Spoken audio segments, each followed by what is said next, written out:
இடம்பொருள் நேயர்களுக்கு வணக்கம். ஸோ இன்னைக்கு வந்து பார்த்திங்க அப்படின்னா ஒரு வழியாக மகாநதியின் ஆஹா கல்யாணத்துடைய மகா சங்கமம் எபிசோடு வந்தாச்சு. காலிலேருந்து வரவே இல்லை. இதுவும் பெரிய விஷயம்லாம் இருக்கும்னு பார்த்தா அப்படிங்கிற மாதிரி தான் இருந்துச்சு. ஸோ முதல்ல எடுத்தோடனே இப்போ என்ன ஆயிடுச்சு அப்படின்னா விஜய் கான்ட்ராக்ட் மேரேஜ் பண்ணியிருக்காருங்கிறது யாருக்குமே தெரியாது. அது தெரிஞ்ச ஒரே ஒரு ஆள் சம்மந்தப்பட்ட காவேரியை தாண்டி தாத்தா மட்டும்தான். ஏன்னா அவருக்கு ஒட்டி கேட்டார். அவர் ஒட்டி கேட்டதுனால அவருக்கு தெரிஞ்சிருச்சு. ஆனால் இதை யாருக்கிட்டையும் சொல்லாமல் வச்சுக்கிறது தான் முக்கியம். ஏன்னா அவருடைய சொத்து பிரச்சனையிலேருந்து ஏகப்பட்ட விஷயம் இருக்குது. ஆனால் யாருன்னே தெரியாத சூர்யாவை பிடிச்சிக்கிட்டே என்ன பண்ணிட்டார் அப்படின்னா எங்களுக்கு நடந்தது ஒரு கான்ட்ராக்ட் மேரேஜ், அது ஒரு மேரேஜே கிடையாது அப்படின்னு இவர் பேசுறது. கான்ட்ராக்ட் மேரேஜோ எல்லாமே ஒரு ஜீரோ தான் அப்படின்னு இந்த பக்கம் அப்படியே தத்துவார்த்த கருத்துக்களை சூர்யாவை அப்படியே உதிர்க்க அப்படியே மாற்றி மாற்றி ரெண்டு பேரும் பேசி குடிச்சு சிரிச்சுக்கிட்டு இருக்காங்க. சரி என்னவோ இப்போ இந்த சீரியல் பார்க்கலாம், அந்த சீரியல் கதையை சொல்கிறவங்கிறதுக்காக இதெல்லாம் பண்ணிருக்காங்கன்னு மட்டும் தோணுச்சு. ஸோ அதை மட்டும் நடந்து முடியுது. அது நடந்து முடிஞ்சதுக்கு பிறகு தான் பார்த்திங்கன்னா இப்போ நடந்து வந்துகிட்டு இருக்காங்க இவங்க ராஜலக்ஷ்மியை சொடக்கு போட்டு மகா கூப்பிட்றாங்க. என்னடா மேட்ரு அப்படின்னு சொல்லி பார்த்தா கூப்பிட்டு என்ன முத்தம் கொடுத்தோங்கிறதுக்காக காண்டானீங்களா? காண்டாயிட்டு எங்கள் ரெண்டு பேர்த்தையும் எதுலேயும் கலந்துக்கூடாது அப்படின்னு அவரை வேற மிரட்டினீங்களா? நான் இப்போ சொல்கிறேன், நான் கலந்துப்பேன், நாங்கள் ரெண்டு பேரும் கலந்துப்போம், ஜெயிப்போம், முத்தம் கொடுப்போம், என்ன வேணாலும் பண்ணுவோம் அப்படின்ட்டு சூர்யா இங்கே வாங்க அப்படின்ட்டு என்ன பேபி அப்படின்னு சொல்லிட்டு முத்தம் கொடுக்குறாங்க. அப்போவே தெரிஞ்சிச்சு நமக்கு இது கற்பனை கனவு அப்படின்ட்டு.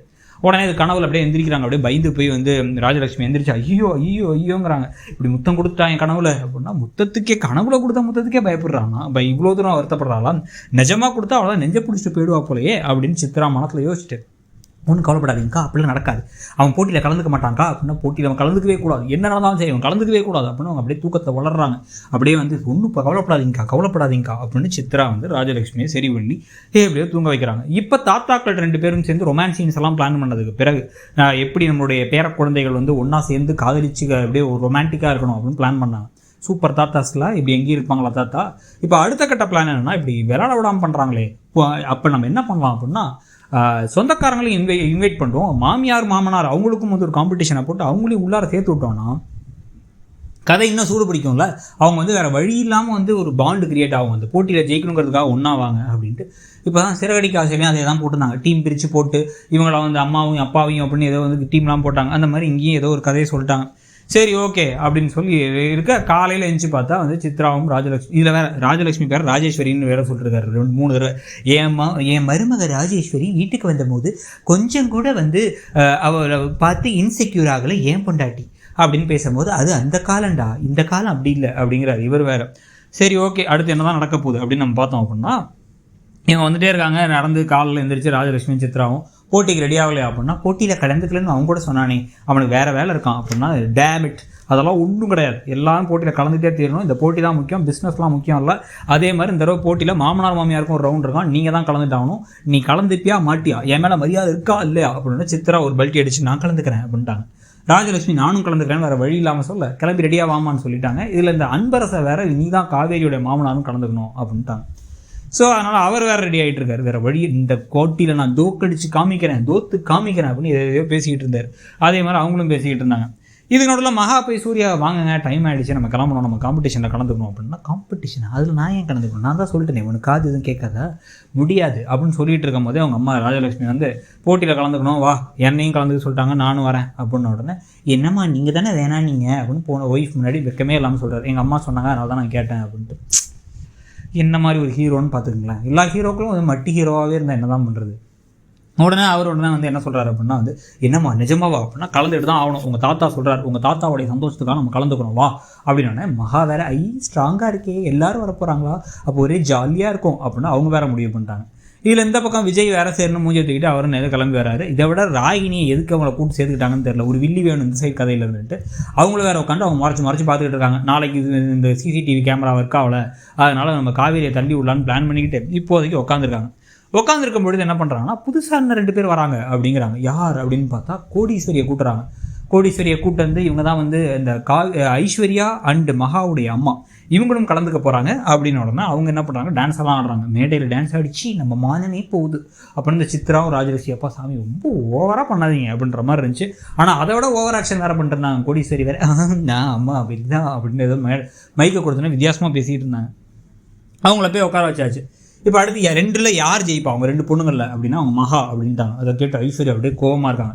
இதுக்கு நடுவில் ஐஸ்வர்யா கௌதம் வேறு எல்லாம் நடந்து முடிஞ்சு, கௌதம் வேறு வந்து சட்டெல்லாம் எந்திரிச்சு ஐயோ வெக்கமாக இருக்கே அப்படின்னு வந்து போர்வையை பொத்திட்ட கதை வேறு நடந்துச்சு. அது வேறு ஒரு பக்கம். அதனால் வந்து ஐஸ்வர்யா ப்ரெக்னென்ட் ஆகிட்டாங்கன்னு சொல்லலாம். இதுக்கு முன்னாடி இதே மாதிரி தான் நடந்துச்சு. ஏதோ ரூம் போட்டு ஏதோ பண்ணிருந்தாங்க. இங்கேயும் அதே மாதிரி விஷயம் நடந்துகிட்டு இருக்கு. ஸோ இப்போ இது நடக்கும் பொழுதே அடுத்து வந்து பார்த்திங்க அப்படின்னா வந்து சாரதா வராங்க. அதாவது மகாவுடைய காவேரி அண்ட் கங்காவுடைய அம்மா, அப்புறம் அவங்க பாட்டி, அவங்க 2 பேர் வராங்க. அவங்க 2 பேர் வந்து அவங்களும் வந்து வணக்கம் சொல்லி உட்கார வச்சதுக்கு பிறகு இப்போ ஒவ்வொரு ஆளையாக கூப்பிட்றாங்க. ஸோ முதல்ல வந்து பார்த்தா விஜய் அண்ட் காவேரியை கூப்பிட்றாங்க. இந்த பக்கம் வந்து விஜய்க்கு வந்து யார் உட்காந்துருக்காங்கன்னா அவங்க மாமியார் உட்காந்துருக்காங்க சாரதா. அதுக்கப்புறம் காவேரிக்காக வந்து இந்த மாமனார் அன்பரசை உட்காந்துருக்காங்க. காம்படிஷனில் ஆளுக்கு 5 கேள்வி கேட்போம். இந்த 5 கேள்வியில் வந்து நீங்கள் கரெக்டாக பதில் சொன்னீங்க அப்படின்னா வந்து உங்கள் மாமனாருக்கும் மாமியாருக்கும் நீங்கள் பூ போடலாம், இல்லைனா சாய தண்ணியை வந்து அழுக்கு தண்ணியை தரையில் ஊற்றி விடணும் அப்படின்ட்டாங்க. சரி ஓகே அப்படின்னு சொல்ல இதில் வந்து 3 கேள்விகள் கரெக்டான பதில் சொன்னது யார் அப்படின்னு வந்து பார்த்தா விஜய் தான் சொல்கிறாரு. 3 கேள்விகள் தப்பாக பதில் சொன்னதுனால வந்து இப்போ என்ன பண்ணுறாங்கன்னா இவங்க 3 தடவை அந்த அன்பரசு தலையில் வந்து சாய தண்ணியை ஊற்றி விட்டாங்க. இதனால வந்து இப்போ விஜய் ஜெயிச்சிட்டாரு அப்படின்னா அந்த இதில் அனௌன்ஸ் பண்ணிடுறாங்க. சாரதாவும் ஹாப்பியாக வந்துட்டாங்க.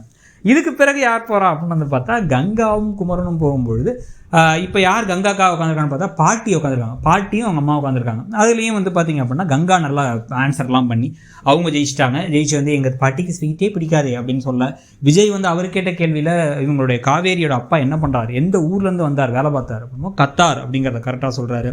இந்த மாதிரி சில கொஷின்ஸ் மட்டும் தான் காமிக்கிறாங்க. எல்லா கொஷினையும் காமிக்கல. அதெல்லாம் வந்து ஓட்டி விட்டாங்க. ஓட்டு அப்படின்னு ஓட்டி விட்டாங்க. ஸோ ஓட்டி விட்டதுனால அதெல்லாம் முடிஞ்சிருச்சு. இப்போ இதுக்கு பிறகு வந்து பார்த்திங்க அப்படின்னா வந்து ஐஸ்வர்யாவும் கௌதமும் போகும்பொழுது இப்போ வந்து சித்ராவையும் கோடீஸ்வரியும் உட்கார வச்சுருக்காங்க. இதில் வந்து சித்ரா தப்பாக பதில் ஐஸ்வர்யா சொன்னதுனால சித்ராவோட தலையில் தண்ணியை ஊற்ற அப்படியே கட்டுப்போட அவங்க ஆத்திரத்தோட உட்காந்துருக்கிறப்ப அப்படின்னு நக்கலாக வேறு கோடீஸ்வரி சிரித்தாங்க.